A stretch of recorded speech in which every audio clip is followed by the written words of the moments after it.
And shut up, Les. Welcome to episode number 122 of the Smoky Mountain Rewatch Along Project. Wow, Les fucked me up there. This is podcasting the way it used to be and the way you like it. This show is a production of the Something Else Podcasting Network, and this episode, as I said, number 122 of Smoky Mountain Wrestling from May the 28th, 1994, tape May 20th, 1994, at the Knoxville Coliseum in Knoxville, Tennessee. My name is Arya, and joining me as always is the booty man to my zodiac. It's Trae. Trae, I know you don't understand why I said that right now, but I promise it does make sense later on in the episode. If I'm going to be a failed Ed Leslie character, I want to be the man with no name. What about, did you ever see the Rodman Down Under show from 2000 with Dennis Rodman versus Kurt Hennig on an Australia show? No, I don't think I've ever actually seen it. I think Wrestling with Regret did an episode on it or something that I watched. Brutus Beefcake wrestled the Barbarian on that show, and his name was Brute Force. Wow. That's wow. Yes. Oh God, that was the DVD only cost $1 at Walmart for some reason, so it sold an absurd number of copies. I Oh, would like that's to think Dennis wonderful. Rodman made a little bit of money off of that. They had to pay him a little bit. You would hope. You would hope that he got some of those $1 DVD royalties. Hey, even 3 cents, if 100,000 DVDs at 3 cents, that's $3,000. I mean, okay, when you're an NBA millionaire, $3,000 isn't much, but I mean, you send me a check for $3,000, I wouldn't complain. Is uh is that how much you get from Amazon? Like 3 cents on the dollar? Give or take. Speaking of which, my book has been on sale now for over 24 hours. 40 years of pay-per-view, book two, 1991 through 1993, a sequel to the greatest book ever written. This is perhaps the second greatest book ever written. I don't mean like it's number two. I mean that it's also the greatest book ever written. So they're both the greatest book ever written. So it's like Yes.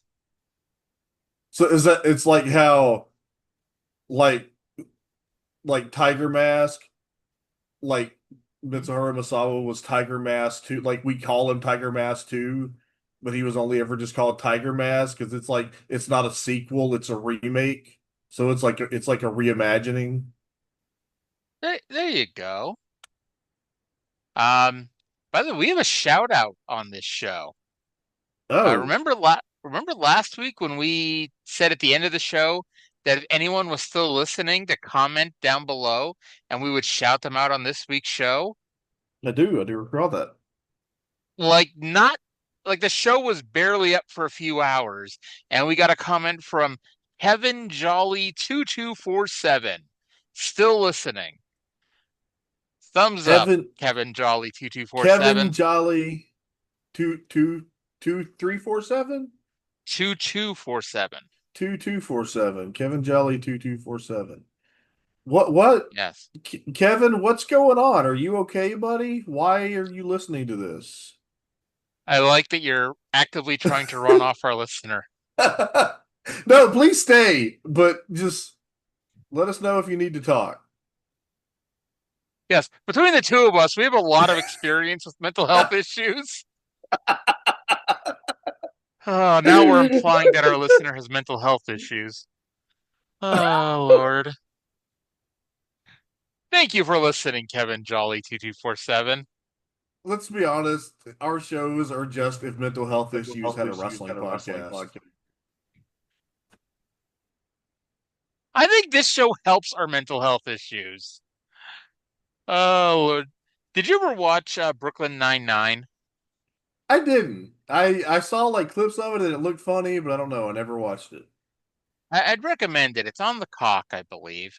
Mm. Um, but there's a season one joke about a case with like one of those absurd case numbers that like real life people would never actually remember. But it's like a running joke that like many people come in and say, "So what's going on with case 52 ABX-32QJ?" That's funny. Okay, yeah, I Uh, gotta. It's always struck me as like a show that I would like if I actually watched it. yes.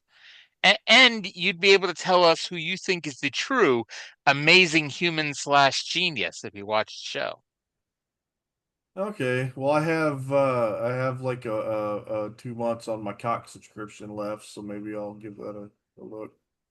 They said Cox at first. I'm like, what does Cox have to do with My Peacock subscription. I bought it last year just because there was like a ridiculous Black Friday deal, and I'm like, well, like Royal Rumble and WrestleMania, which ended up being the only two things that I used it for all year, and then I'm not gonna, because like that stuff isn't even on fucking Peacock anymore, is it? Or is it? I don't know. I think I think the pay-per-views are still on there. Um, we'll see how much longer they're still on there, but they're still on there. Um, now Yeah, I don't know what the hell I was gonna say next, but I'm sure I was gonna say something very riveting. I'm not Um, up on news, and I'm sorry. Yeah, because Arya and I don't talk until we get on the fucking podcast. I'm not up on the news. Like, Lies. what do people think? Like the AEW pay per view and the WWE like ESPN exclusive thing did. Is there any word about buys? I believe All Out did like 130 to 135, the So what usual. it was gonna do anyway? Yeah, yeah. Yeah, yeah. Um, now there's a little bit of news. I don't know if you saw this, but next Tuesday they were supposed to do an NXT versus TNA show on NXT, and it was going to be called Invasion. Oh wow. However, yes. However, as our resident history buff, and they're going to use the same logo as the 2001 Invasion show. So, as a resident history buff, mind you, this doesn't take a whole lot of history, you may realize why that might be an issue already. So, apparently, Israeli fans had quite the backlash about it because October 7th is the second anniversary of the Hamas attack in southern Israel that Oh killed like fuck. 1,200 people. Oh fuck. And yeah. Uh, So now the show has been renamed Showdown. Look, I will talk about American politics on here because that's my wheelhouse. I'm not talking about Israel and Palestine. All right. So Smoky Mountain Wrestling this week, episode 122. It's from the Volunteer Slam. And it's funny because like as we're watching the show, at least as I watch a show, it didn't feel like a very big deal, like at least until the finish. Like the end of the show, it's like, okay, this is a big fucking deal right here. But it just felt like another Smoky Mountain show, although with bigger stars. I need to find Mr. Jacob Roberts and have a little talk with him, like today. We'll I'm not over we'll this. This we'll was get to 31 that. years ago. How Yes. dare you? How dare you? The funny thing is, I knew this happened. I don't know if you did or not. I knew this happened, but I thought it happened on a TV taping, like just a regular TV show. But so it wasn't until White Girl got into the ring, I'm like, oh, this happens now. Which I I guess makes didn't. sense. We don't have much Jake Roberts left. I don't think I knew it happened. I know you had said that there was an angle coming up with the dirty white girl. And then when she showed, as soon as she was in the ring, I knew exactly what was going to happen. Yeah. It seemed pretty obvious, but Yeah. especially since she is a worker, unlike like Miss Elizabeth. who wasn't gonna Yeah, go take bumps. yeah. Um, but hey, let's not spoil the end of the show before we get there. Let's start at the beginning of the show. And since Les cut me off at the beginning here, I'm not going to rewind a couple seconds. I'm just going to Les pick up from where he tried interrupting me. Fans, I'm Les Thatcher. This is a special edition of Smoky Mountain Wrestling. We'll be bringing you a portion of today's program from the Knoxville Civic Coliseum and the third annual Volunteer Slam. On the card, you're going to see a battle of two of the top tag teams in the country, Well Done squaring off with the Thrill Seekers. Also, the Battle of the Titans as Jim Cornette's Bruiser Bedlam squares off with Macho Man Randy Savage, and in his corner, Bullet Bob Armstrong. And the singles title is on the line as the Dirty White Boy challenges Jake the Snake Roberts. Also, we're bringing you up to date on the Smoky Mountain Tag Team situation with champions Brian Lee and Chris Candido and the challengers, the Rock and Roll Express. All this coming your way right after this. All right, so we're going to get an update on the tag team title situation, Trey, along with three big matches. And by three big matches, I mean two big matches and an undercard tag match. Hey, it was a big match. The Thrill Seekers hit a fucking finish right. I guess they did. They cheated, but I guess they did. Um, well done has a point. We'll get to that in a minute here. But yeah, we're gonna get the Thrill Seekers versus Well Done, Bruiser Bedlam versus the Macho Man Randy Savage, and Jake the Snake Roberts defending the Smoky Mountain Heavyweight Championship against the Dirty White Boy. And I know that Les isn't awful or anything, but it's like I was happy that unlike the prior shows like this where they squeeze in a Down and Dirty with Dutch, they did not try to squeeze in a personality profile with Les. Yeah, Les is like I like Les a lot, but Les is so much like it. Like he was great in this role in like the late 70s. It's he's not 1994. I think if we just started with like when he started on the show, it wouldn't have been as bad. But like Dutch and Bob were an underrated great announce team, and I've said that before. And it's like going from Dutch to Les, even though Les is very competent at his job, it's a big step down. Um, Yeah, and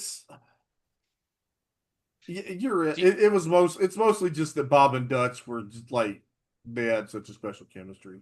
Yeah, I mean I like Les. He's fine. It's we should appreciate him while we have him because I believe it gets worse from here. well, Les is going to be here till the end. It's just the person sitting next to him changes a couple times. Oh, so he's here for the rest of the thing. Yes. Okay, I didn't know that. Yeah. Yeah, we got Bob until like October, and then JR until WrestleMania next year because that's when he goes back to the F, and then oh boy, the final 30 episodes or so with Chip and Les. That's that's gonna be something. Um, but from here, let's just dive right in here. So we got our first match: the Thrill Seekers versus Timothy Well and Stephen Dunn. They are the team of Well Done. They claimed that this match and the rest of the matches were held at the Volunteer Slam. I don't know about you, but Trey. Yeah, I don't know about you, Trey. I don't know about you, Trey, but I thought the show or this match took place at a show called Smoky Mountain Wrestling Spectrum Rents. Oh, you're a silly banana. Yes, I am. So It's I don't think. nice that they had Go a ahead. sponsorship. It was nice that they Yeah. had a sponsorship for the Coliseum show. Yep. I don't think this makes it to TV, this ring apron. But yeah, this is the debut of the Spectrum Rents ring apron. Spectrum Rents is a big sponsor of Smoky Mountain. And yeah, they're gonna be a regular sponsor the rest of the way here. And hey, Cornette has mentioned he busted his ass to get sponsors for this and OVW. So good for him, and Yeah. good for him. You think Pam I helped? Oh, I am sure Pam was very orally persuasive. Get your mind out of the gutter. How else do you talk? Do you talk orally or some other way? My mama used to tell me I was talking out of my ass. Well, that's talking anally. So it feels to me, and like I know they've only been here a couple of months, but it feels to me like the Thrill Seekers are starting to learn Southern style, and they're still very movesy, but there is a lot more breathing between the moves. There's more space between the notes, I felt. It's funny you say that because like they were good here. Everything they did was like on point, but Jericho was very much in just got back from Japan mode. So Mr. Well threw Mr. Storm over the top for what would have been a disqualification, but Mark Curtis allegedly didn't see it. I say allegedly because his body was pretty much twisted in that direction, and he had to turn his head quickly to not see it. And then the finish, and please, and again, they broke down to the four-way, so maybe I didn't really keep track of who the legal man was. But I was under the impression Jericho was the legal man, but then Storm pinned Mr. Dunn with a diving crossbody or a springboard crossbody, where Jericho was running to the ropes and ducked while Storm did the move. And I guess this is more proof that they are twins more than anything else. Okay, I may be misremembering, but I believe there was a blind tag that you missed. I think there was a tag. It's possible. There was a lot. It was a crazy four-way there to end the match. And I may be misremembering, but I remember a blind tag, like a real quick one right before the finish. Now, keep in mind, I have the file right here. I could just back it up a few seconds and see. But why the hell would I do that? We are a legitimate podcast, goddammit. We don't go backwards, we move forwards. And with that in mind, let's go to the promos. First was Well Done, and then that's going to move into the Thrill Seekers promo. Time, Steve, you know, every time we get in the ring with the Thrill Seekers, they got to pull something out of their pocket, you know? They double team us, they direct the lights from the ring right in our eyes. They got everything going their way. They got the Smoky Mountain commissioners in their back pocket. They get music videos. They just get it all. I can't take it anymore. I'm going to tell you something right now, Thrill Seekers. I'm going to tell you something, and it's coming from my heart. I don't know why you guys can't follow the rules like Well Done follows the rules. Every time we got you right where we want them, every time. They start their double teaming, they're paying off referees, they're pulling some kind of stunt where they come out on top, and that ain't the way it's supposed to happen. We're the better team. Well, let me tell you boys something. We're going to put our brains together. We're going to think of something. There's got to be some way we can make you guys follow the rules. And if there is a way, you can bet Well Done's going to come up with it. We're going to talk to our lawyers. We're going to talk to the officials. We're going to get it done. But Thrill Seekers, we are the better team, and we're going to prove it. You know, Chris, I don't know what Well Done's problem is. They're out here saying we're cheating to beat them. You know, we can't win fairly. We have not cheated once to beat them. No matter where we've wrestled them, how many times we've beaten them, we have not cheated. It's not our fault if we move so fast that they can't keep track of who the legal man is or where we're coming from. Now they say they want a match where we cannot cheat. That is not a problem. I don't care what kind of match it is. The Thrill Seekers have never cheated. I'm not going to cheat, and I know you're not. You know, that's right, Lance. The Well Done, they're an excellent tag team. But they have one problem. They can't see their own abilities. They're too worried about what everybody else in the territory is getting. They want music videos. They want ring introductions. Blah, blah, blah, blah, blah, blah, blah. The problem with Well Done is because they have so many excuses broiling around in their heads, they can't see that the Thrill Seekers keep coming out on top, not by cheating, not by doing dastardly deeds, but by out-wrestling them. Lance, you're out-wrestling them. I am out-wrestling them. And Well Done, if you want a match that's going to show how you guys are not cheating and how we are, that's fine. Because the Thrill Seekers don't need excuses. We don't cheat, we don't want to cheat, and most importantly, we don't have to cheat. So Well Done, anything you want, we'll do it the Thrill Seeker way. Is it a Canadian babyface thing to add the word "the" next to things that don't need the word "the"? Like when Bret Hart used to talk about the SummerSlam, you know? Maybe it's now a we have Canadian Jericho talking thing. about the Well Done. What the Well Done?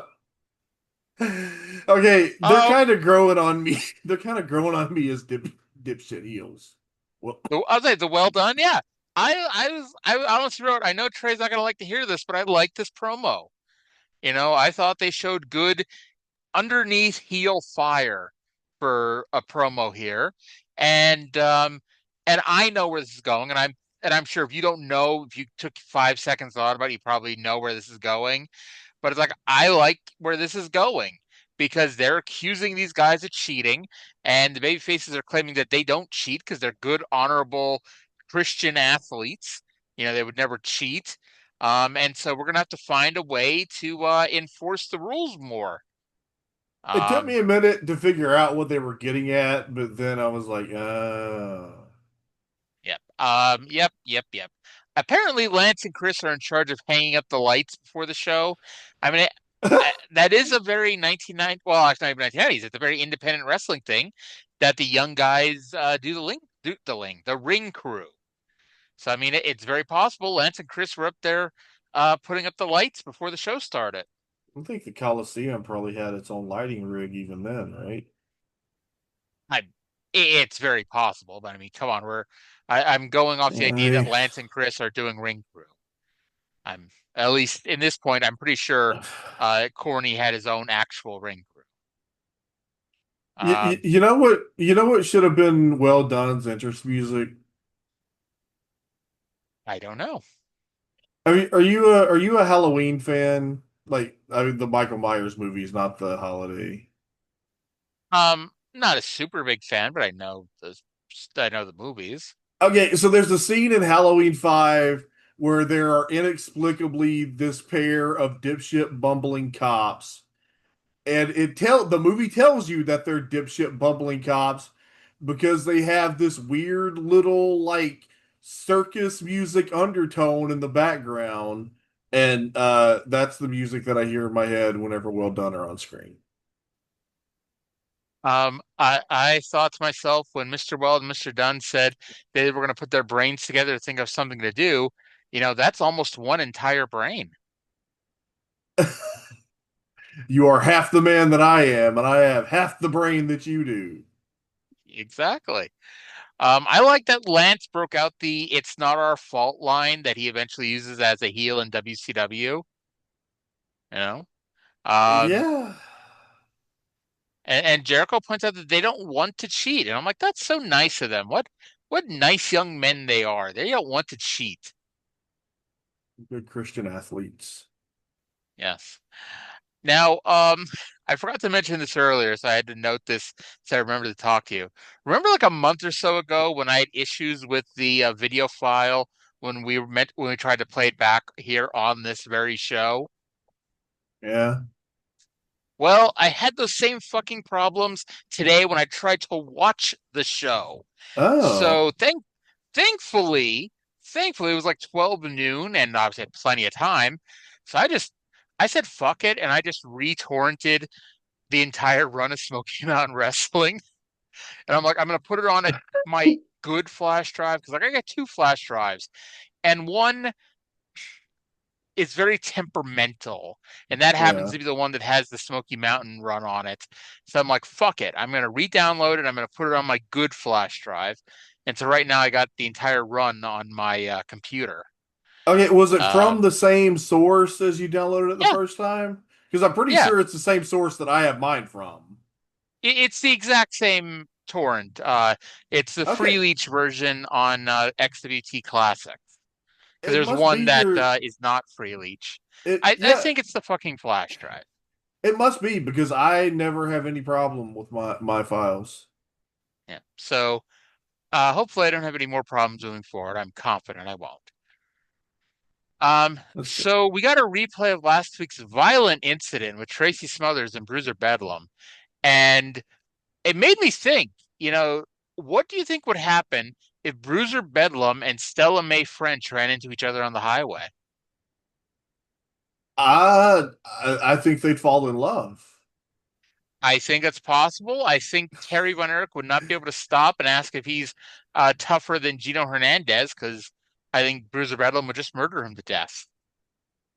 Yeah, Kerry Von Erich doesn't want none of Bruiser Bedlam. No, no.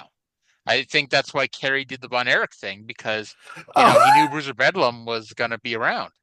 Arya, I love you so much because I was sitting here thinking that same joke, but then I wasn't gonna make it because that's terrible, and you just did it. Yes. There's nothing funnier than suicide jokes. Look, anyone who has ever actively been suicidal is allowed to make jokes about suicide. Those are the rules. Yes. And if you need any proof, I literally have a semicolon tattoo on my wrist, which is funny because if I was, I'm just gonna say it. Fuck it at this point. We're in for a penny, in for a pound here. If I really wanted to like remember trying to kill myself and all that stuff, and the reason why I have the tattoo, I would have put it on my neck because that's where I pointed the knife. But Yeah, yeah, it was there's a lot of very wonderful. awkward people. Uh, by the way, legitimate Oh, here. I, in all seriousness, 988 suicide prevention hotline. I'm 100% serious when I say this. I am still alive thanks to them. really? I, yes, if you I- are out there and truly feel that there is nobody out there for you to talk to, and it's 3 in the morning and you're like, I don't want to wake somebody up even to save my life, call 988. There is somebody there all hours of the day and they will talk to you. And it's completely anonymous, pardon me. Completely anonymous part of me. I said, pardon me. I know, I realized that eventually, but I was confused until anonymous part of you. That's okay. This is the part of me that you're never gonna ever take away from me. This really is the karaoke version of the Smoky Mountain Rewatch Along project, even though I think the earlier singing was not on tape. I was No, singing Thunder Kiss 65 before we went on the air today. you like for a little while were like recording our pre-show conversations, and then you stopped, and then like it's still just like sometimes that's the best stuff. My God, you know what we forgot to do? Tell the stories that we were gonna Yes, tell right before we started the yeah, show. yes. Oh my God, we're old and are losing our minds. This is why I take copious notes because of the shit like this. So before we pressed record, Trey and I were talking about learning Spanish in school, and I mentioned I took a couple of years of German, and Trey mentioned taking German, how he kind of wants to learn Japanese. And I mentioned that there's a story about me working at Amazon because I hadn't told him, I wanted to tell it on the show. So, this would have been like 2007. My unemployment was running out, and I needed some quick shitty job to make some money. And Amazon was hiring temp work for the holidays, so I went and worked there. And okay, admittedly, I am not you know the greatest worker in the world, especially when it comes to manual labor. But I'm going to do my best every day that I can. And I was that guy. Like you may complain that I may not be able to produce as much as everybody else, but my effort is through the roof. So one day they had me on a line with nothing but people who spoke Spanish and me who speaks nothing but English. And so I just took this as one of those days where I'm just going to sit there and entertain myself the whole day while doing our work. And again, I took a little bit of Spanish in eighth grade. And I'm listening to everybody else talk and understanding none of it until I heard somebody say, "Que hora es?" which is, "What time is it?" And I was the only person with a watch because you weren't allowed cell phones out there on the line. And so I looked at my watch, saw what time it was, and I said whatever it was in Spanish because I remembered my numbers and I remember how to say the time in Spanish. Like now it's son las nueve menos 28. Um, and so whatever it was, I said it. And the entire line stopped and looked at me because I'm the whitest white girl that's ever walked through the hood. They're like, "Oh my God, the little white girl knows Spanish." And it's like kind of like, no, that's kind of all I knew. Um, but for 5 seconds, I won them all over with my little bit of Spanish. Oh, you know what? Spanish speakers are so supportive when you try to speak Spanish. I've done the y'all mind if a white boy speak a little Espanol a time or two in my life, and it was yeah, okay. I don't know if I've ever told you the story, and I don't know if I've ever told it on the podcast before. Have I ever told you the story about accidentally ordering a glass of shit in Mexico? I don't think so, but I just want to rewind for a second. You said, I don't know if I told you this story, and I'm not sure if I said it on the podcast. Well, here's the thing. If you'd said it on the podcast, I would know it or have heard it before. I know But that. but I was working through, like, I can't imagine that I would have told you like that over text because that's a talking story. anyway, Anyway, tell us okay, the story about how you ordered the glass of shit. okay, it's I was in Matamoros, which is a town like on the Mexican border. It's across the border from Brownsville, Texas. And I had gone down. I needed some dental work, and it was going to be very expensive, and I could get it done for a lot cheaper in Mexico. And we had friends in the valley who helped us out, and took us over. It was great. So anyway, we are down. We are in a restaurant because everybody wanted like everybody had been waiting for me at the dentist all day, and everybody wanted to eat. And I'm in this restaurant, and I just have a sore mouth, and I'm so tired.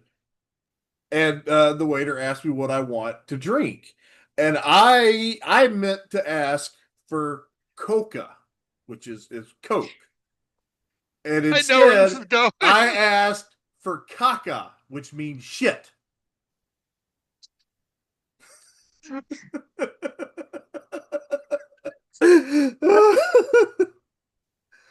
afraid to Oh, ask you, but what did they bring you?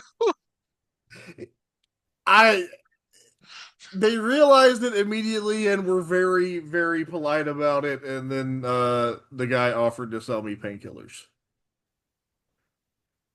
That is fucking tremendous. Oh, Uh, wow. that is the funniest thing I have ever done in my life. Oh, Lord, that is fucking great. That is fucking good. I tried to learn through Duolingo last year, and I should probably should try some more, but I was on a never-ending lesson of learning about apples, and so I can tell you all about how I coma manzanas, but that's about it. Uh, By the way, this is all apparently we find more interesting to talk about than Macho Man Randy Savage. what up, Mach? Yep. What up, Match? Yeah. Song But is yeah, so fucking terrible. so yes, it was the Macho Man Randy Savage with Bullet Bob Armstrong versus Bruiser Bedlam with Jim Cornette. Now Cornette, I forgot to look this up because I know he and Brian Last talked about this once upon a time. Apparently, the original booking of this match, I don't know how, but Randy Savage was supposed to go over. And it probably wasn't going to be a pinfall. If it was, it would have been like the flukiest fluke that ever fluked kind of thing. Yeah. But Savage apparently came in. He was like, you know, he's a top guy. I'm in for the weekend. Why don't I put him over? And as we'll see, it's not like he volunteered to put him over and it was like clean as a sheet in the middle of the ring. This was layers upon layers of shenanigans to get to that finish. Um, Yeah, it was so shenanigans, but it was still like I mean, it was still a legitimate like job. it was pretty decisive, all things considered. Um, so Les tells us that Jim Cornette has thrown Terry Funk in the heavenly bodies at Bullet Bob Armstrong. I didn't think Corny was that strong. Uh, deceptive. Pepsi builds muscle. There you go. That's why I drink Mountain Dew. Or he may Um, he may have switched to Sprite by this time. Didn't he say he had to switch to Sprite when he yes. he was like having issues when Hurd was in WCW. He was like, "You need to Yes. reduce stress." I was like, "I can't. I work for Jim Hurd." I want to believe he really said that to a doctor too. No reason to believe that he did. Yes. So Savage used the Heine, but because he's Macho Man Randy Savage and not the Booty Man, Bedlam instead fell out of the ring. We got a crazy fight outside the ring. The finish saw Savage go for the top rope elbow, but Cornette hooked the leg. Bullet Bob came over to beat the shit out of Cornette. Les tells us that Mark Curtis is trying to stop them from fighting. And to be fair, I don't think Jim Cornette was doing a lot of fighting here. I think the word fighting insinuates that two people are hitting each other. It seems very much a one-sided affair here. Out of nowhere, at least out of nowhere to us, he may have been introduced, before the match began. Dory Funk Jr. randomly appeared at ringside to beat up Bullet Bob Armstrong. Cornette That powdered was Bob. really fucking Go ahead. random. Like, Yeah. because I had no idea. I had no idea that Dory Funk was going to be here. Oh, and I was so surprised that I didn't even make my joke that it's going to be okay now because Dory's here. We're finding Dory here on the show. You just got to keep swimming. JC powdered Bob. Dory shoved Savage off the top rope, and Bruiser put on the knucks. And I mean, mind you, this guy punches you in the face normally. You really don't need the knucks normally, but you add the knucks, and Macho Man Randy Savage may have already thought he was in WCW. And Bruiser Bedlam picked up the win, a pinfall win for Johnny K9 over the Macho Man Randy Savage.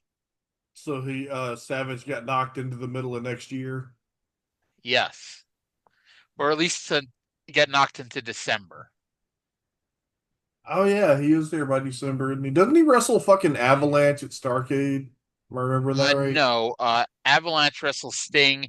Kevin Okay. Sullivan wrestles Mr. T. But the draw of the show was that Randy Savage is going to be at Starrcade, and he is either going to shake Hulk Hogan's hand or slap him in the face. I saw that show one time many, many years ago. I don't think he slapped Hogan in the face because they were like together. No, he didn't slap Hogan in the face. I almost thought next month was the one where he woke up Hulk Hogan with the flying elbow drop, but no. Next month is the one that Hulk Hogan no-sells Vader's powerbomb. Oh. Yes. So, all right. So I mentioned the Booty Man. Do you remember the storyline about the Booty Man and the Zodiac and all that? Vaguely. Okay. So the Zodiac was in the Dungeon of Doom. And in real life, Hogan basically made Bischoff turn Zodiac babyface because Hogan was going to hang out with Brutus Beefcake no matter what, and that he needed Brutus Beefcake to carry his bags. And so that's what led to Bischoff forcing the babyface turn. And the story that they came up with was that Booty Man put himself in the Dungeon of Doom to work as a double agent and a spy, against the Dungeon of Doom. Not that, with that group, you really needed a spy to help out.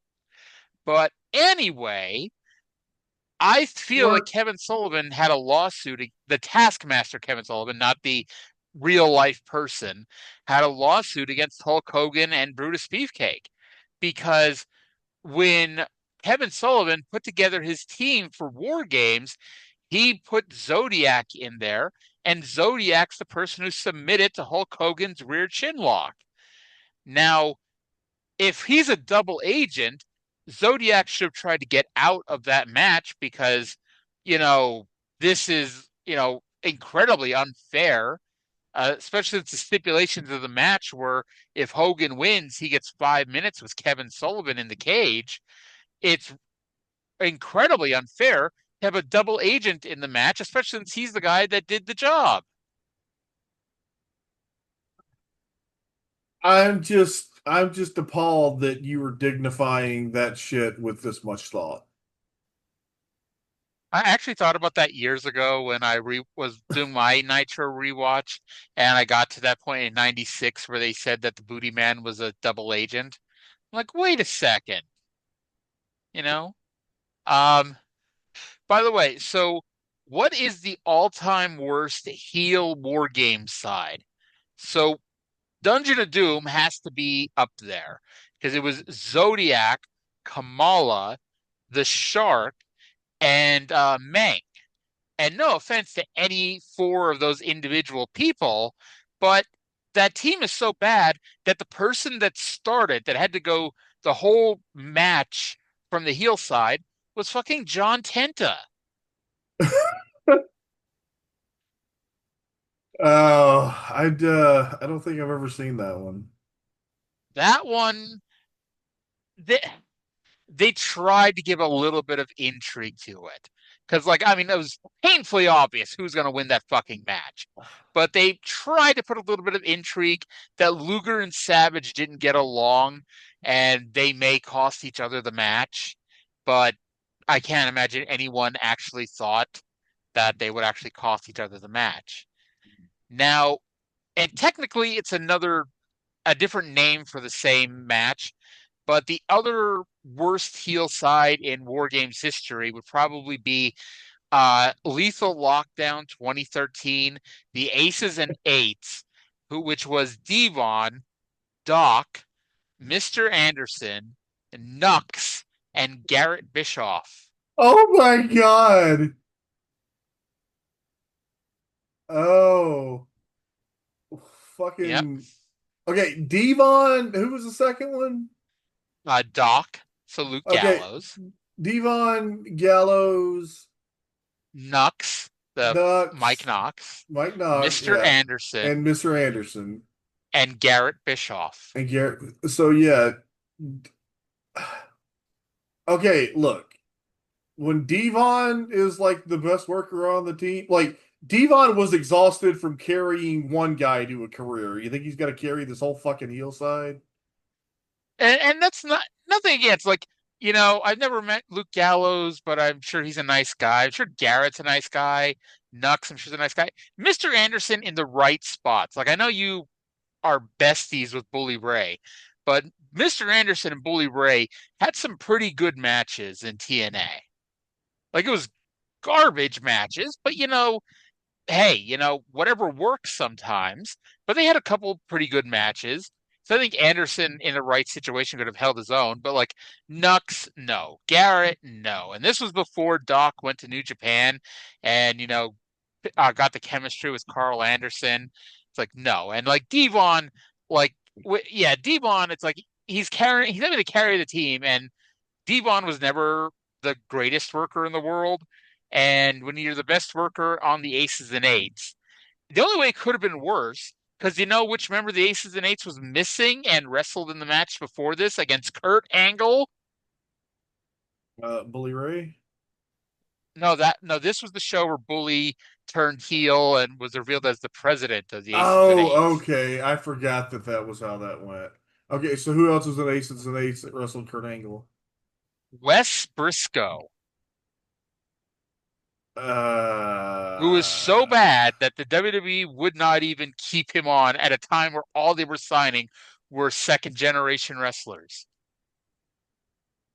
by the way, nothing but love for Gallows. I'm a Good Brothers fan, and Gallows just seems like he'd be like the most fun wrestler in the world to hang out with. But What? oh, I thought you were like you started saying the I'm sure Gallows is a nice guy and looks like the most fun wrestler in the world, and I was waiting for a but. Oh well, I mean, I think he would probably agree that he wasn't exactly fucking. I don't know who's a really good big man worker. He, Brody. he was he wasn't exactly Bruiser Brody in 2013. I think Gallows There would you go. admit that. Yep. Um now I don't admittedly, I didn't watch Sons of Anarchy. My mother used to watch it all the time. Do biker clubs have presidents and vice presidents and whatnot? I think so. Like, I think Okay. that's a thing. In some, I'm sure. And you know what DOC stood for, right? The abbreviation DOC? Director of Chaos or something like that? Yes. He was voted in as the director of chaos. Now, to me, I worry, wouldn't that have been fucked up if like Nux was voted in as the director of chaos, but yet you still have Luke Gallows over here as Doc? I feel like the voting was rigged in this case. Well, he would have had to been gone by another nom de guerre. Maybe he could have been Nux if Nux was director of chaos. That would have been funny actually if Mike Knox was the director of Chaos and Festus was Nux. Yes. And it's like they had to explain. It's like, well, you can't be Nox. You can't be Nux because you're the director of chaos. You have to be Doc. And since we took Doc's name away from him and you can't be Nux, we're going to make him Nux now instead. Yeah. Was this before or after the menagerie? This is before the menagerie. I don't know what's worse, going from the Aces and Eights to the menagerie or the menagerie to the Aces and Eights? Poor Mike Knox. He had the thing that he's most remembered for is getting super kicked by Shawn Michaels, who didn't know who he was. Or Vinny talking about how Mike Knox would have one arm out at 9 o'clock and the other at like 2 o'clock. We have gone so fucking far afield to avoid talking about this show. We haven't even gotten to the interview with Jim Cornette. We're like 16 minutes and 58 seconds into the show we're at currently. So let's go to Jim Cornette, Bruiser Bedlam, and Dory Funk. We're going to cut a promo, and that's going to lead to a Bullet Bob Armstrong and Tracy Smothers promo. Oh, I knew it was going to happen all along. The celebration is going to go on all night long because Bruiser Bedlam, he's invincible. He's the world's most dangerous wrestler, and he just beat Randy Savage right in the middle of the ring, 1, 2, 3, legally, morally, one-on-one all by himself. And as for you, Bullet Bob Armstrong, you has-been, I told you all you were was a local yokel redneck. You can't stand up to a real legend in professional wrestling like Dory Funk Jr. As a matter of fact, Dory, I nominate you for commissioner of Smoky Mountain Wrestling because we need an honest man. Well, I told everybody, I told them all, if I were at ringside, if I were commissioner, that fair play would prevail. Do you know what you did? It's fair and square. Do you know who you beat? That's the Macho Man, Randy Savage. You're going to be doing commercials. That's right. And square. That's right, Randy Savage. He snapped you like a Slim Jim, and Tracy Smothers, you want to stick your nose into things? Well, brother, the Bruiser's got a bruising for you coming up. You punk Smothers, you had no right in taking my business. You had no right getting my business, punk. You ain't true no crew. This is my crew. I'm true to the crew. You're going to go down, you punk, just like Macho Man. You punk scout. Smothers, Armstrong, all your friends, all your fans, all your family. Bad things are going to happen when you mess with this crew. Bob Armstrong, tell your little girls to stay away from myself and my brother, too. Yeah.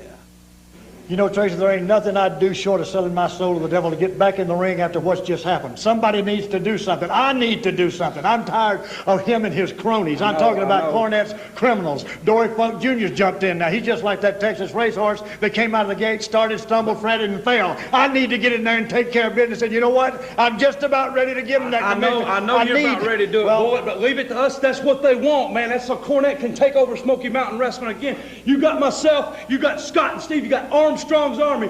Bruiser Bedlam, when you put your hands on this man right here, you made it my business. This is one redneck that's not running. And Jim Cornette, if we get our hands on you, I'll knock you back to Louisville, Kentucky. Let me just say this. Guarantee that. Let me say this. I heard they're talking about has-been. It's better to be a has-been than a never was. And if I could find somebody, just find somebody I could trust to take this commissionership, I want to do the job myself. They say if you want to do it right, do it yourself. I know you boys can get the job done, and you always have. But I want to get my hands on them, because if I do, brother, I'm going to make mincemeat out of them. I didn't get these arms just sounding guns contract, brother. I got it pushing iron and wrestling. My sons wrestle. I wrestle twice a week with them. I push iron 3 times a week, and I'm ready to roll, Tracy. I'm ready to roll.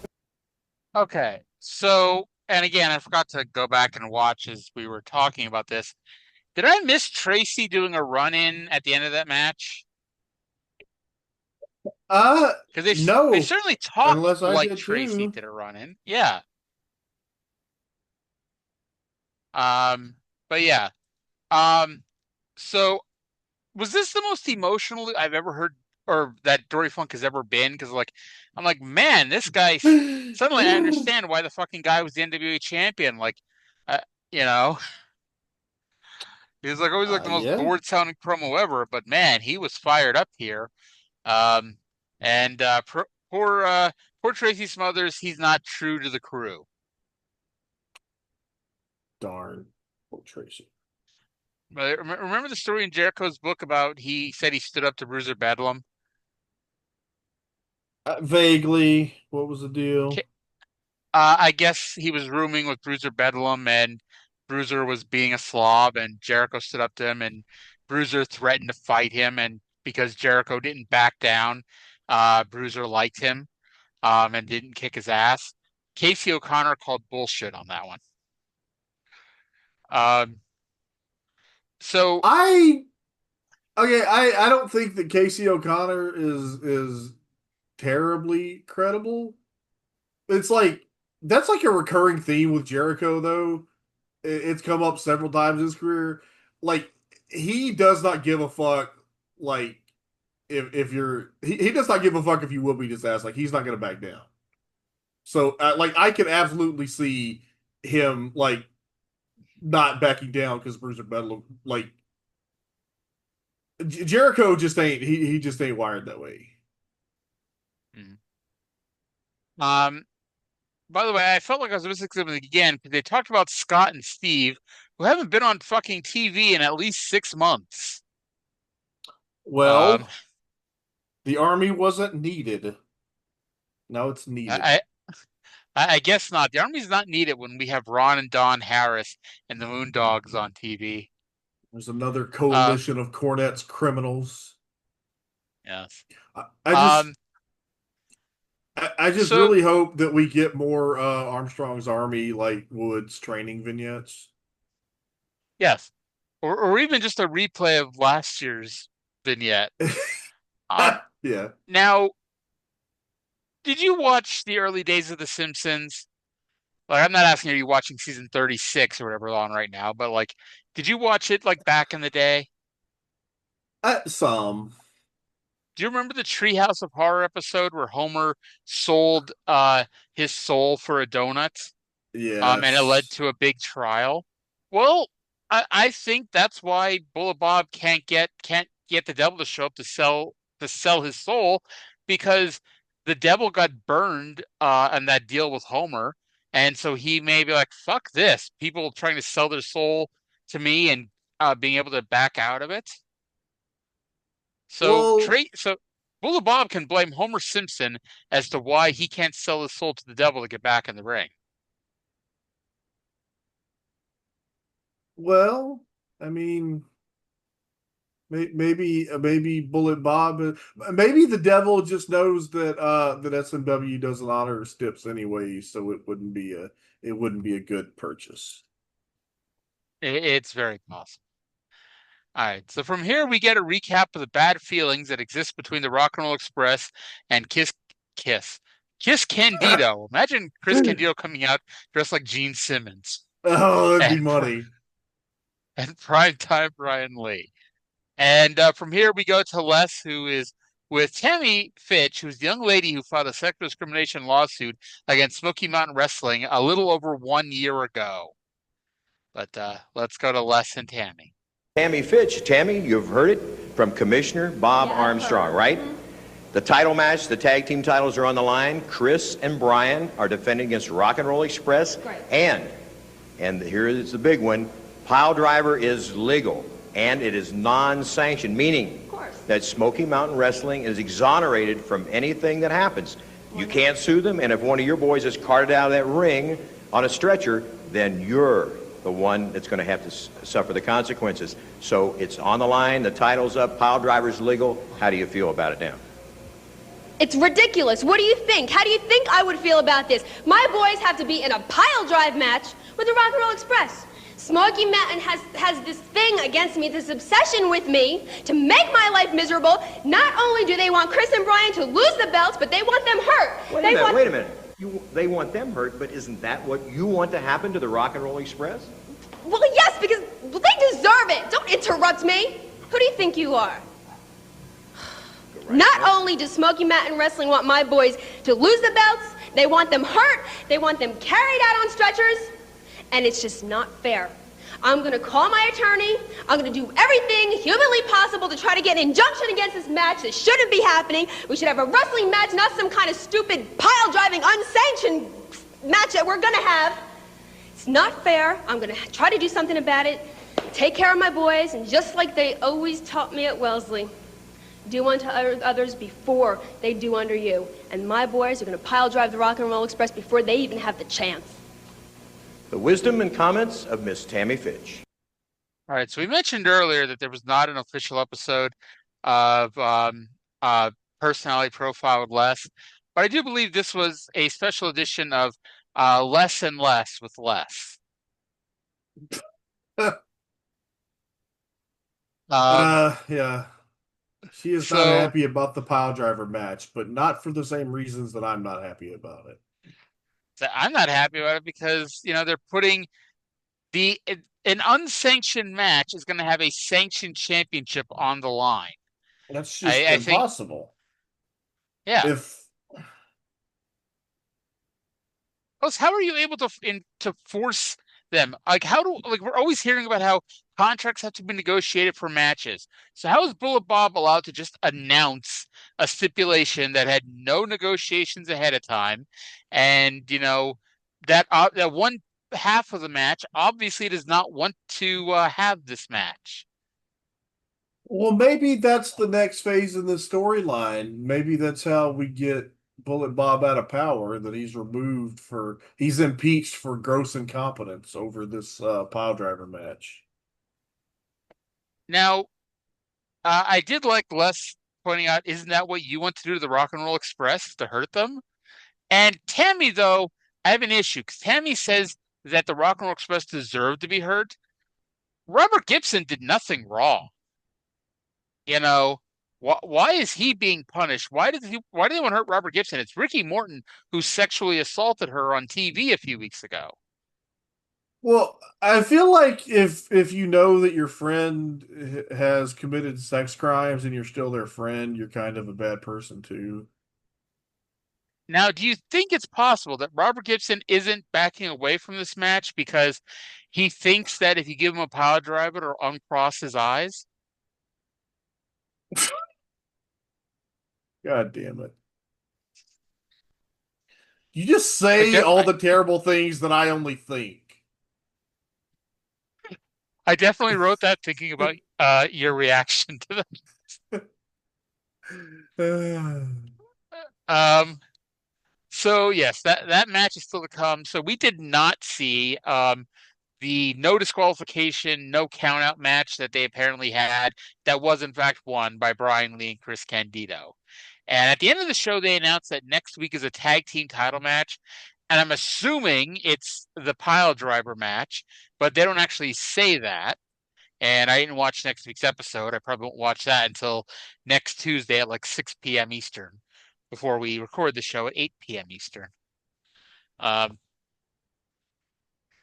So from here, they replayed the commercial from last week about the very special contest for a very special event, the best wrestler in Knoxville history, where you can win $100 and tickets to the Night of the Legends by writing in and voting for Ron Wright. I mean, for voting for who you think is the best wrestler in Knoxville history. Will it be people who've never been on the show? Or will it be Ron Wright, the person that we have pushed as the legend of Knoxville wrestling and turned babyface on his last time in the territory? I am waiting with bated breath. Yes.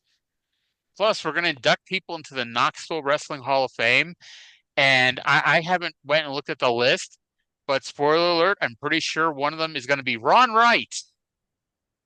Well, he deserves it. Oh, yes.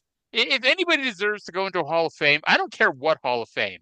I know he's dead, but they should put him into the WWE Hall of Fame right now. And just like for his induction speech, just like clip together promos of his, and that's all you need.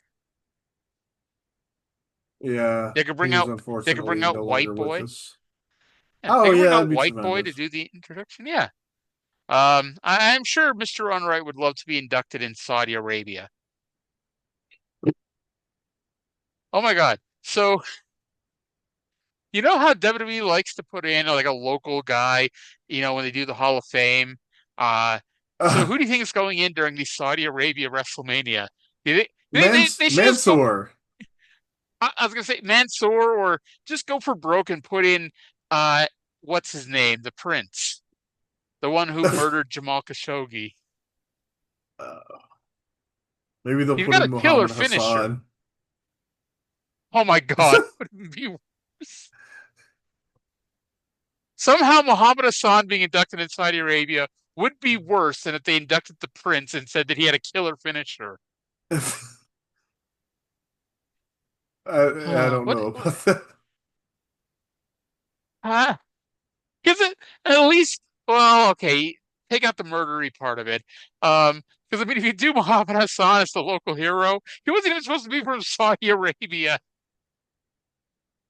He's Yeah, from that's why it's Detroit. funny. That's why it's Yes. funny. But that's why I'm like, what would be worse, him or the Prince? Oh Lord, this show. I don't know if we ever knew where the rails were, but the rails are so far off where we are right now. Oh God.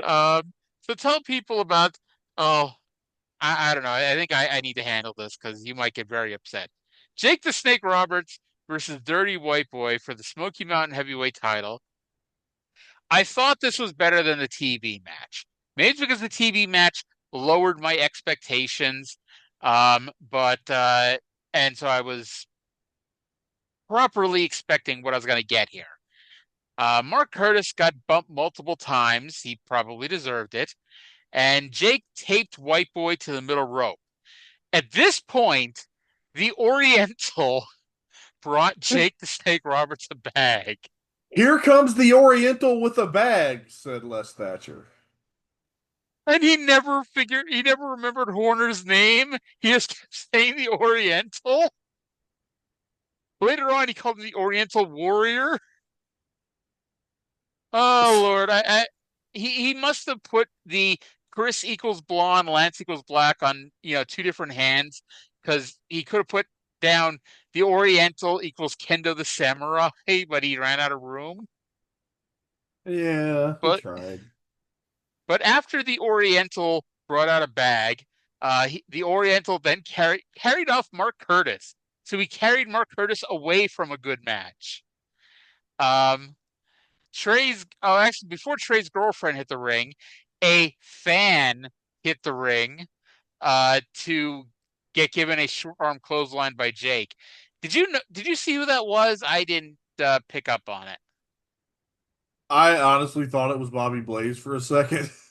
I thought too. I started writing Bobby Blaze, and then he said, "Oh, a fan has hit the ring." I'm like, "Oh, it wouldn't be Bobby Blaze because they Uh, just say it's Bobby Blaze." But so um, it was a guy who looked like Bobby Blaze. It's but probably Bobby apparently Blaze's it's not brother or cousin. Timmy Blaze. Um, Yeah. so Trey's girlfriend hit the ring to try to help her man, the dirty white girl, and Jake menaced her for a little bit before dropping her with a DDT. I wrote Trey would not allow this to happen to his woman if he were there. Um, Son of a Now bitch. the fans popped for this move. Trey didn't, but the fans did. And I thought, actually, I thought there was a little bit of cheering there too, with them dropping him Look, or him these dropping her. are the These are the people of the same city or the same county that elected Glenn Jacobs mayor. They're not right in the head.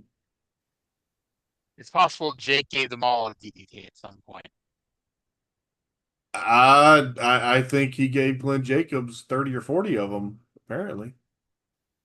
I mean, I'm pretty sure they had a match in WWE in '96. And to be completely fair, I saw Glenn Jacobs take a mini and unprotected chair shot to the head. Yep. Oh my God, that first blood match with Austin? Like, yeah, fine, Yeah. Kane is wearing a mask, but Austin knocked his fucking head off with a chair. That was a fucking chair shot. Yeah. Yeah. That chair shot explains a lot.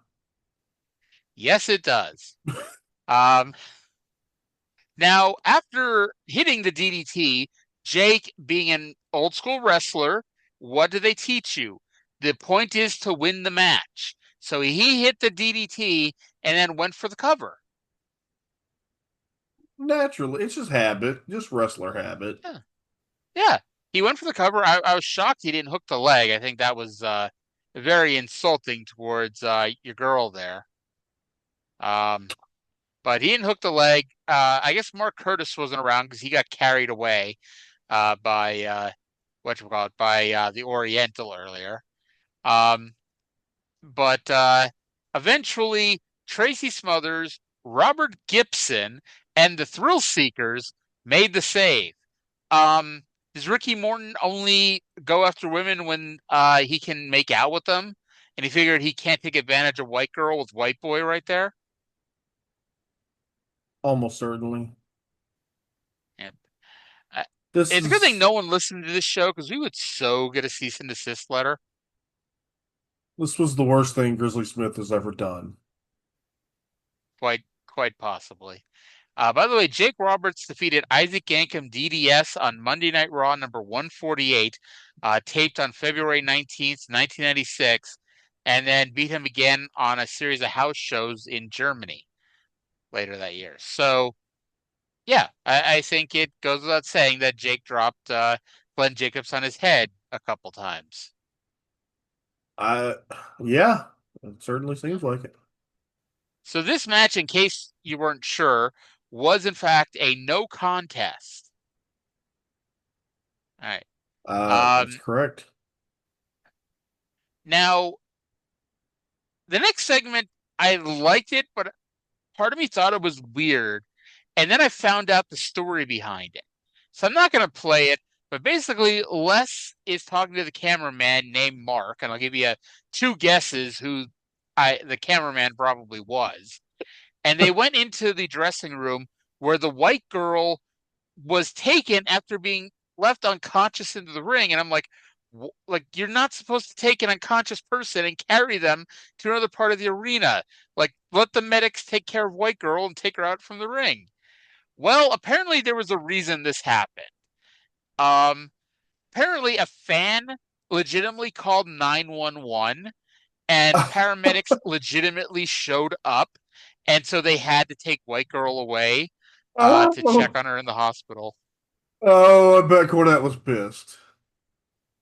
I bet he was like, okay, we can't break kayfabe here. We got to take white girl to the hospital.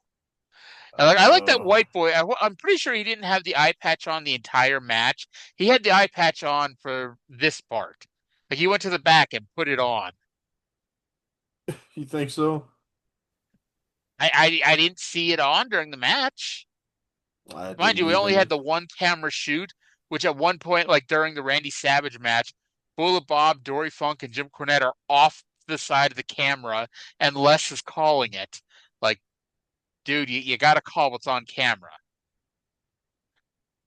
Yeah. All right. So that Bullet Bob promo earlier was fucking great. I wonder which is better, the Bullet Bob promo or this Jake the Snake promo. Let's go to Jake. You know, in the heat of a battle, men sometimes are asked to do things that they normally wouldn't do. War makes a funny thing out of strong men. But you know, Sitting here now reflecting on what just happened. I wonder what goes through my head. It's not like I set out to do that. I guess what I'm really trying to say is, I was sitting here thinking, why do you just go off like that? Why do you just keep pushing and pushing and pushing? And then I remember reading somewhere about Cain and Abel. And I wonder how Cain felt. Because right now, I feel pretty good. You know why? Because I taught him a lesson.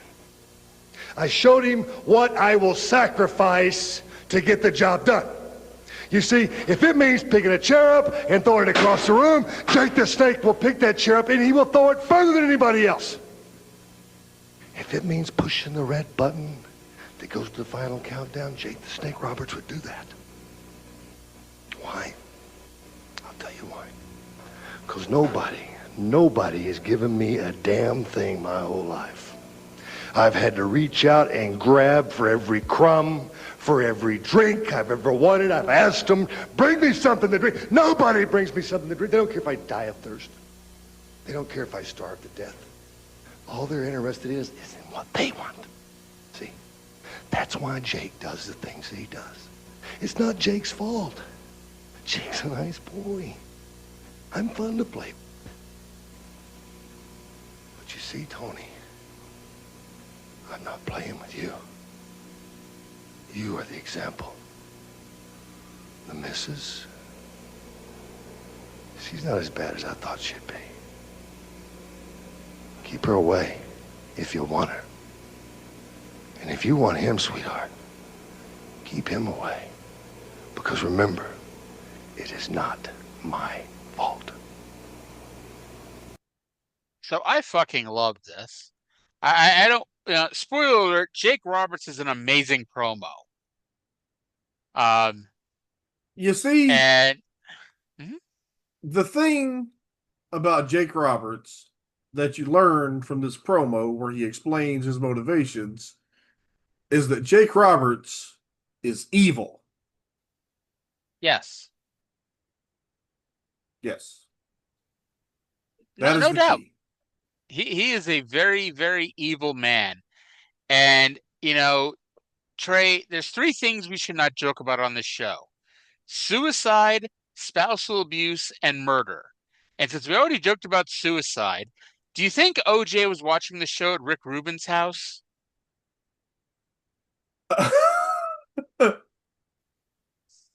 Oh, is that where OJ was on this day? I mean, it was in LA. OJ was friends with a lot of big names, and June, whatever day that was, June 10th, June 12th, whatever that is coming up. But I mean, this was fucking fantastic. And, I've mentioned before, I'm not a white girl fan. I like the original angle with her coming in and going after both Brian Lee and Tammy Fitch. But it's like she wore out her welcome to me very quickly. But if you're going to tell me, and I know this wasn't, a 6-month-old plan, but if you're going to tell me that the plan all along was to bring her in, do the little angle with Tammy, and then she would get laid out by Jake the Snake Roberts, I would have been like, fuck yeah, bring her in. That sounds amazing. And it was. This was great. She took a great bump for the DDT. And Trae, I'm sorry, but I'm pretty sure we are never going to see her again on this show. One of these days, I will get my revenge on Jake Roberts. I mean, I don't know if Jake still does meet and greets, but you could check the next time a WrestleCon is anywhere nearby.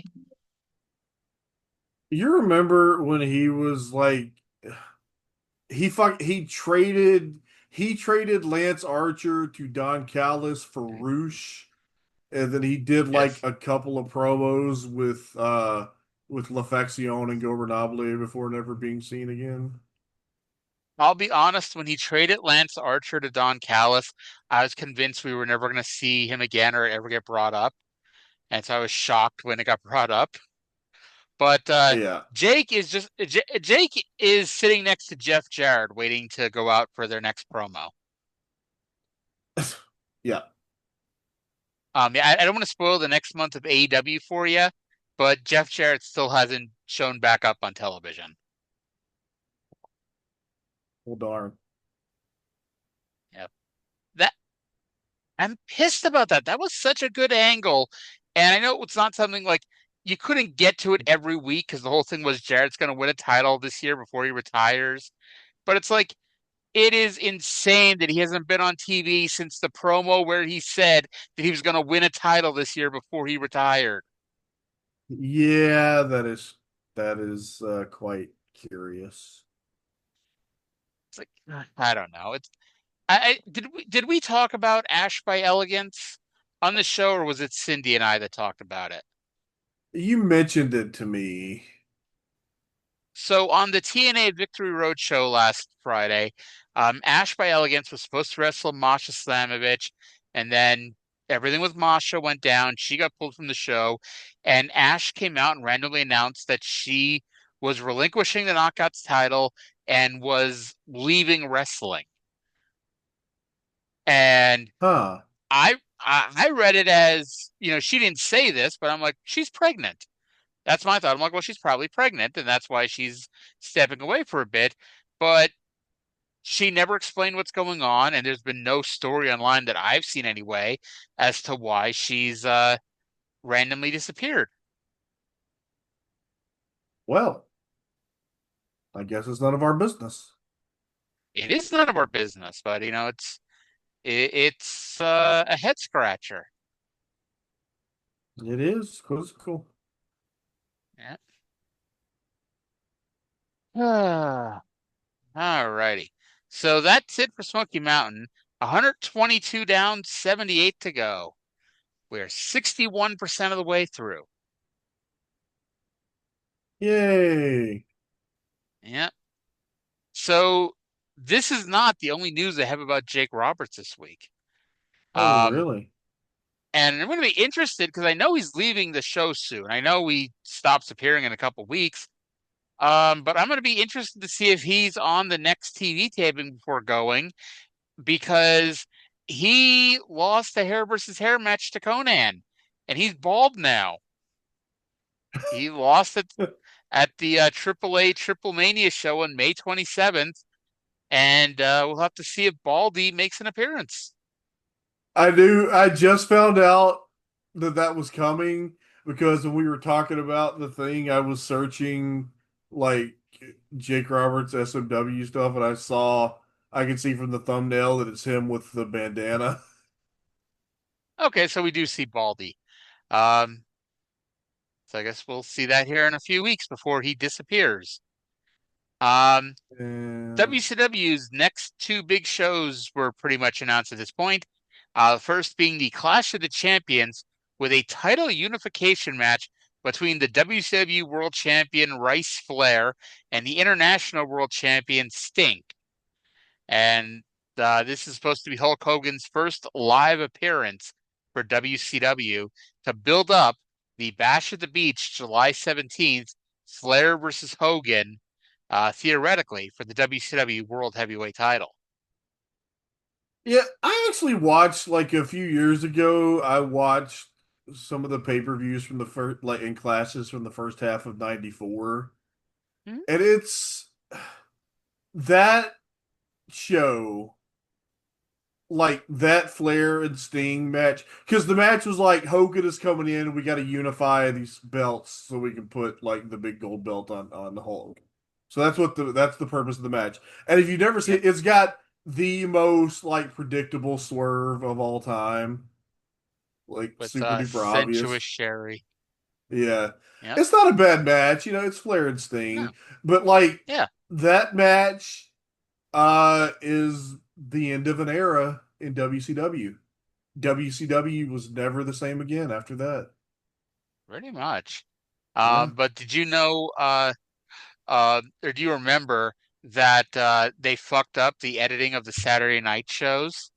The Saturday before the Clash of the Champions, they did a Clash of the Champions Control Center that was supposed to air afterwards, and Gene is on there talking about how Ric Flair beat Sting when Sherry turned heel to unify the titles. Oh, well, it wouldn't have made it any more obvious than it already was. Yeah, that's true. Yeah. Um, so that's coming, and it's funny because Bash at the Beach, in theory, and I could see I think Flair is still booking at this point. I could see why he did this because he's figuring, okay, Hogan's coming in. We need heels to wrestle him. The entire undercard, there's like 7 matches, including the Hogan Flair match. Hogan wins, spoiler alert, and matches 2 through 6, or 2 through 7, excuse me, is all heel wins. And so you could see the thought, like, A, we're going to have one baby face standing tall on this show, and B, here's some heels we're going to build up to feed to Hogan. Even though I'd have to go back and reread the results, I'm pretty sure he wrestled none of them because it was like, the Austins, Regals, Arn. Oh, I guess he wrestled Arn Anderson. Yeah, hell, he lost to Arn Anderson even. But like those people. I guess Anderson was a babyface, so Anderson didn't actually win. Anderson was a babyface who turned heel on Dustin Rhodes. So that doesn't count. Hogan did not wrestle Bunkhouse Buck, nor did he wrestle. I think Terry Funk was Buck's partner in that match. It makes sense in my head. Yeah, I think so. Yeah. They were a tag team in '94. Now, we talked about a few weeks ago, primetime Brian Lee was growing out his hair, growing out the beard, because he's about to become the Underfaker. Well, it's almost. The Underfaker debuted on the WWF TV tapings, and the vast majority of the crowd realized it immediately as he was walking to the ring and began chanting bullshit. And it had to be they had to do some serious audio work on that one. Plus, and this is one of those, I wish the WWE Vault would put this up. Brian Lee tried to cut an Undertaker promo, and it was painfully obvious that it was not the Undertaker. And to the point where, like, if you go back and find the tapes of those matches and those promos, they actually had the Undertaker go in post-production and do a promo in the studio to dub over Brian Lee. I would pay several money to see Brian Lee do an Undertaker promo. Poor primetime Brian Lee. And the amazing, and I guess like, well, they wanted an angle to bring him back, to bring back the Undertaker, but it's like I'm shocked it made it to air. Like if it was as bad as it got described as, I'm shocked they didn't just edit it off and did something else. I don't think it's a terrible idea. It may have been terribly executed. Oh yeah, like I think it was a good idea. I agree. But yeah, it was insanely poorly executed. I don't know. Like, I always kind of felt that the fact that it was really obvious that this was a fake bullshit Undertaker was the point. The funny thing, as a kid, I didn't think about it that much, and I thought it was the Undertaker. I didn't really look close enough, and hey, the promo was the Undertaker. I didn't know about post-production and all that shit. But so like there's an angle, and to me, this was still a good angle. Later on in the summer, before they announced the SummerSlam match, where Undertaker does a match, and Paul Bearer comes out and tries to lure him back with the urn, but Ted DiBiase pulls out the giant wad of cash and lures the Undertaker back to him, and that's when Paul Bearer knows this is not the real Undertaker. Because Paul Bearer didn't know that wasn't the real Undertaker before that. Correct. Okay. And then like again, this is like when Lawler, like peak Lawler on commentary, for that SummerSlam match.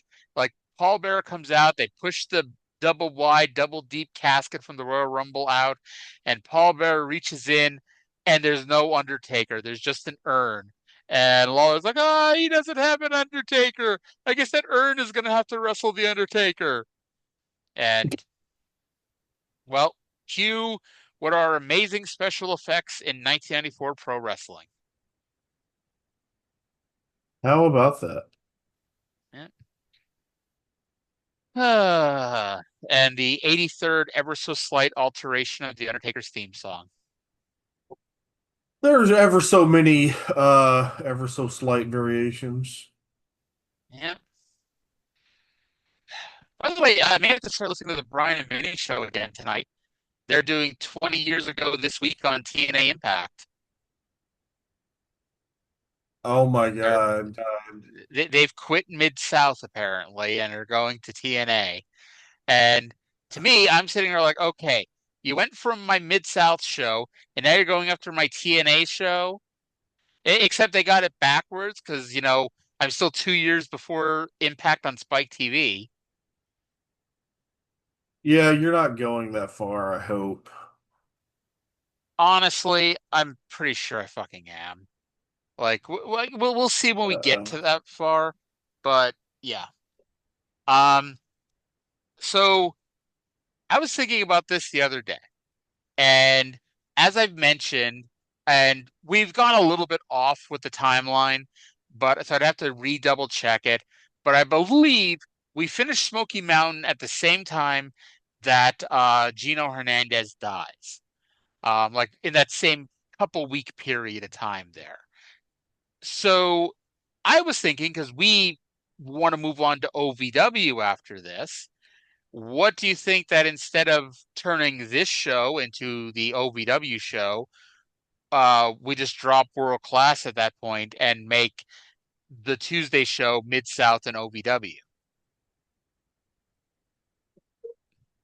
And then when Mid-South dies a brutal death, we can go just make it OVW. Although I guess there is still that, you know, do we want to make it? Do we want to go long enough to see Fritz have a heart attack? Do we want to see him out Lance Von Erich as not a real Von Erich? I guess we'll have to figure out, you know, if we want to go that far, I guess. That's the hard thing because, like, I don't want to watch World Class now, but I want to see, like, I want to see Chris and Gino, which is the stuff that's coming. It's coming. You can tell if you're watching the show, it's coming soon. And like, I want to see the crash, like the collapse of the territory. Just the train wreck appeal. It's like we've watched a lot of repetitive booking to get to Chris and Gino. And believe me, if there was no Chris and Gino, like, or we were dumb enough to not know that that was coming, we would have given up World Class at least 6 months ago. The only thing that has kept me going this long were that Chris and Gino are about to happen, and the Midnight Express are coming in like a few months. The feud with the Fantastic. Where could we possibly see them? Where could we possibly see the Midnight Express wrestle the Fantastics? Well, apparently not, because they won't. Oh wait, that is sanctioned. It's just no DQ. It's no that's the what did you call it? A some DQ match? Yes, some DQ, some holds barred. So maybe the deal is that, like, if you do hit somebody with a chair or a 2x4, you won't get disqualified, but you will be fined. Possibly. In fact, I hope that they do that and Cornette makes that argument. And it's not TNA, so the titles don't change hands on a disqualification. That was really stupid. Alrighty. Somehow, despite the fact that we went off on numerous tangents, the show's only gone 92 minutes. Oh wow, it's because we were only doing one show. By the way, I wrote I was trying to keep track of our tangents, And after aces and eights, I wrote what would. What would? Who knows? What Who would? knows? We don't need to know. Yeah. All right. So, anything else you want to talk about? Oh, not really. I ain't got too much going on. Just working on this and working on that and You're doing the tired shoot and job. yeah, doing lots of shoot jobbing. Did you see Go Shiozaki announce he's leaving Noah? I did. That was a big surprise. His tagline is literally "I am Noah." That I I mean, does that say more about Noah at this point, or Go just wanting to explore different things? Okay, well, it I saw somebody who I think is a pretty intelligent source speculate that because he has been injured a lot, but coming back like too fast because he wants to be there because he is Noah, and that like he keeps coming back and getting hurt again, and they don't want to clear him. That was just something I saw somebody else throw out. I just wonder because like I I assume that Tetsuya Naito will end up in Noah sooner or later. And so I just joke, well, maybe Naito can get Go spot and Go can come to New Japan and take Naito's spot. I mean, because apparently Naito was wanting to do a tour of America, and well, don't want to make this all political, but all Uh, political. yeah, because There's an of the issue with him. reasons. Yes. So yeah. So that's why they're having issues right now because they're trying to get booked, but you know, They had a match um, in England or somewhere, didn't they? possibly. Like Naito and Bushi. I thought Joe Hendry just came out of the shower on NXT because it looked like he came out of a shower, but it was out of a little office that looks like it would be a shower. Because apparently Kalani Jordan and Mike Santana are questioning Jordan Grace, who Oh. wrestles for NXT, and Joe Hendry's allegiance to TNA. I mean, since Jordan doesn't work for the company anymore, I'd question her allegiance to the company too. Yeah, I've gotta say it's suspect. Yeah. Oh Lord. It, at this point, it's like it's so hard to like go through social media to even say, "Oh yeah, this is what's happening. Let's talk about this." So, somebody posted on Twitter, "Is Randy Orton in consideration for one of the greatest of all time?" And I'm like, he's in consideration for somebody who's worked in the same company the longest. And it actually made me think because, like, I know like Triple H and Undertaker have been there longer, but is Orton been like the longest full timer? Like, I know he's been out injured at different points, but like Orton's never had that. Okay, I'm gonna go into part-time mode now. Yeah, he Like, has had a lot of time out for injuries though. But yeah, you know what? I think Randy Orton is a great pro wrestler. he But is, it's like but I I don't wouldn't know. call him like one of the greatest of all time. Like, I think, I don't think that you can have somebody in that conversation if you've only ever worked one place. yeah, and I mean, it's hard to say. It's like, yes, he used AEW to get a raise at one point. Good for him. You know, Yeah, ain't oh, nothing wrong with yeah. that. No, fair, valid. Good, yeah. Yeah. Um, but I mean, I don't think like 'cause where would Orton have gone? Like, because I don't like. I think Orton is perfect for WWE. I don't think like I don't think his style would have worked in New Japan. You know, like they may have taken him because like I'm sure they would have taken him. He's a big star, but I don't think he would have translated to the New Japan style. I don't think it would have worked with an AEW style, even though I'm confident that TK could figure out a way to use him to maximize to whatever that would be. But, it's like, I don't like, he's not Sting. Like, Sting got away with a lot of shortcuts because he's Sting. I don't think the AEW audience would accept Randy Orton getting away with shortcuts because he's Randy Orton. He never really tried to do a whole lot character-wise, did he?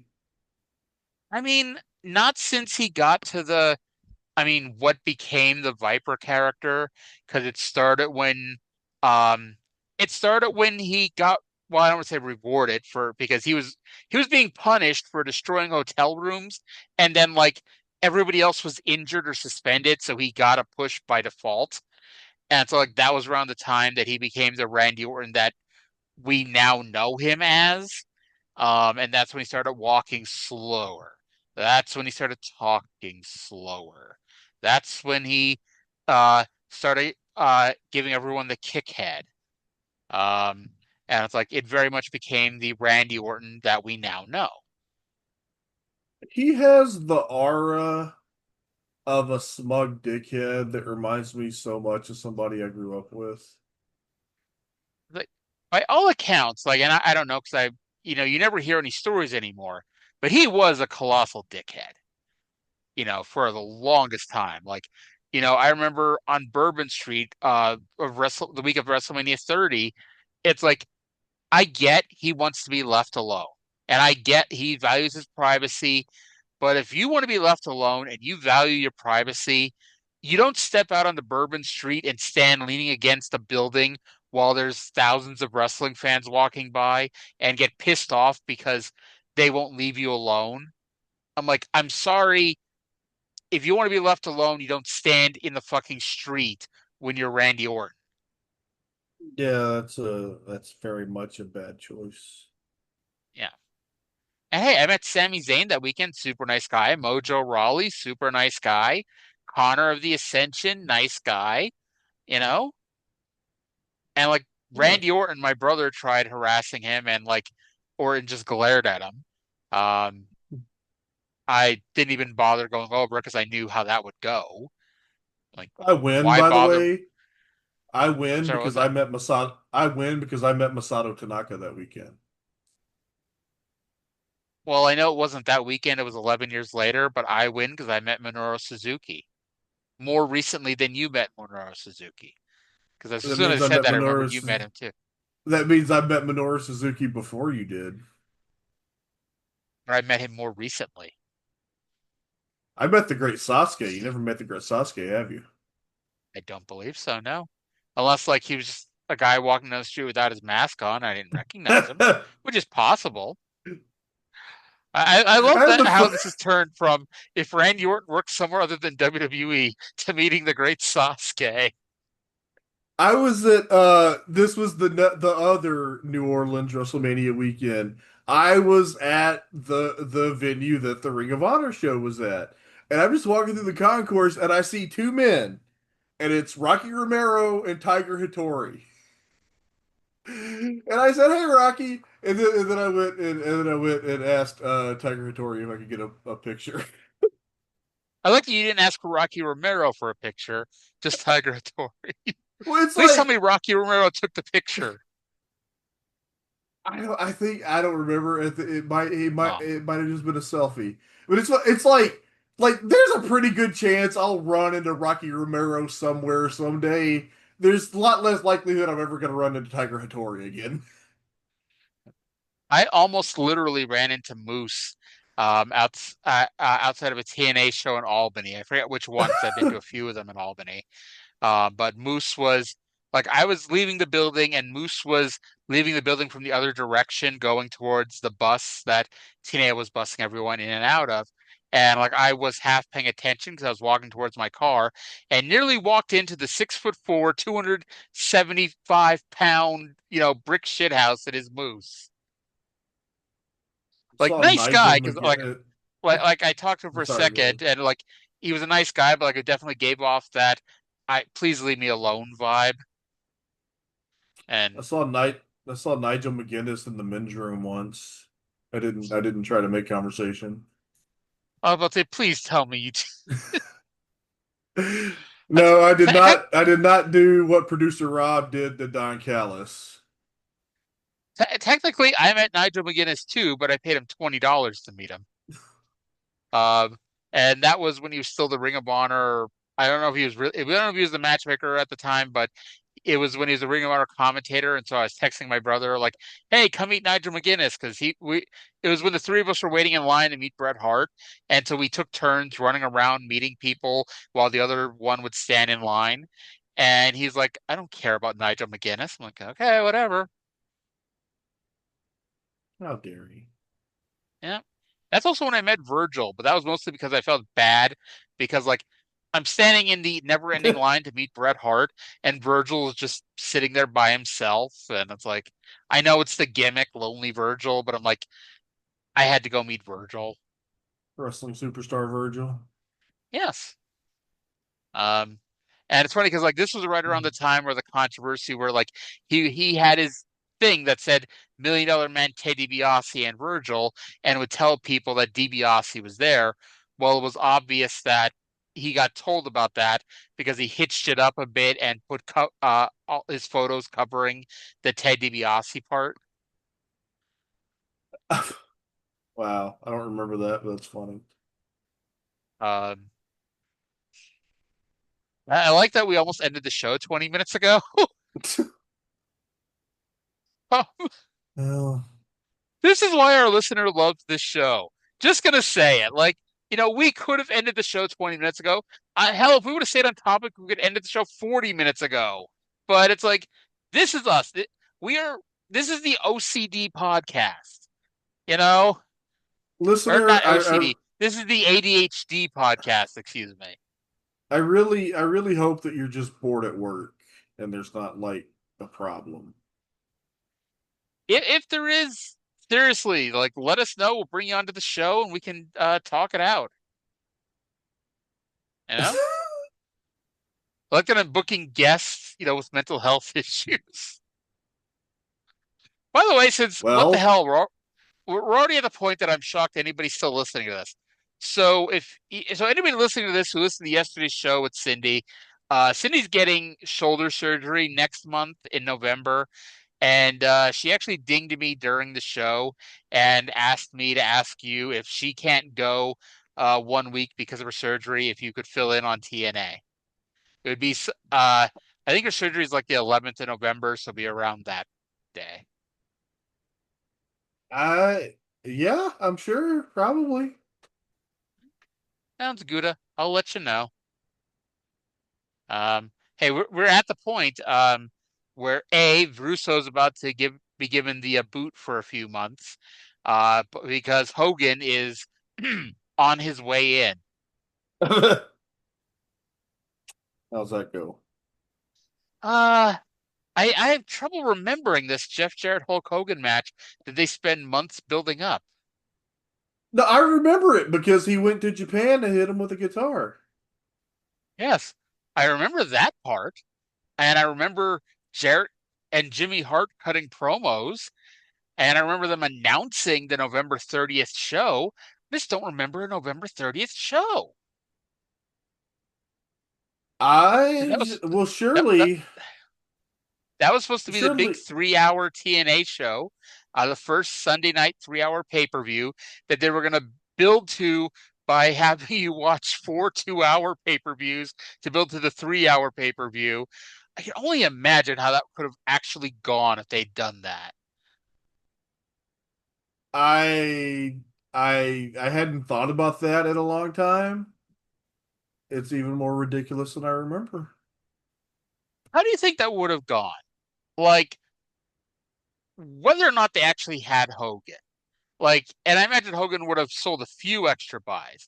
But let's pretend, for instance, that they did try this, having their 4 weekly Wednesday night pay-per-views, building up one Sunday night pay-per-view, and the big blow-off pay-per-view where we're going to have all the big matches, and it'd be $30 like a normal price pay-per-view, and we promote it a bit and try to get the name out there. Do you think that show does any more than the standard TNA show at the time, which is roughly 6,000 to 8,000 buys? With Hogan, with or without Hogan? I think it'd do a little more. I think it'd probably do 40.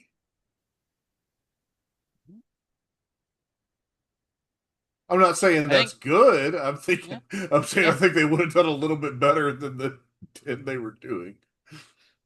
I think, the issue was that Hogan was only going to come in for one match, and you would have pissed off a lot of people if they did. Like, if you did convince new viewers to buy this show, based on the Hogan name, knowing he was only coming in for one match, I think you would have pissed off a lot of people doing a schmoz finish. Even with the Hogan beats up 10 heels and stands tall at the end of the show kind of thing, I think, you'd run the risk of pissing off a lot of people. Mind you, it's TNA. They made a career out of pissing off a lot of people. You don't think they would have just said "fuck you" and had Hogan drop the leg and pin him? I think it's possible, maybe because they may have thought, oh, we can talk Hogan into coming back and dropping the belt. No, you can't. But exactly. I don't know why this immediately popped into my head. Do you remember in like 2012 when Bobby Roode was champion? They did a 30-minute Iron Man match with Bobby Roode and AJ Styles, and it was tied with like 1 minute to go, and Bobby Roode just walked away for like to count out the clock. I do not remember that. That's an awful pay-per-view main event finish, but it is a brilliant Iron Man match finish.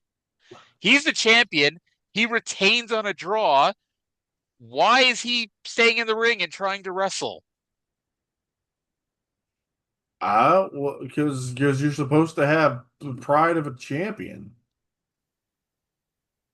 True, and it's like, I mean, they tried to make up for it because they got the audience actually buys the pay-per-views.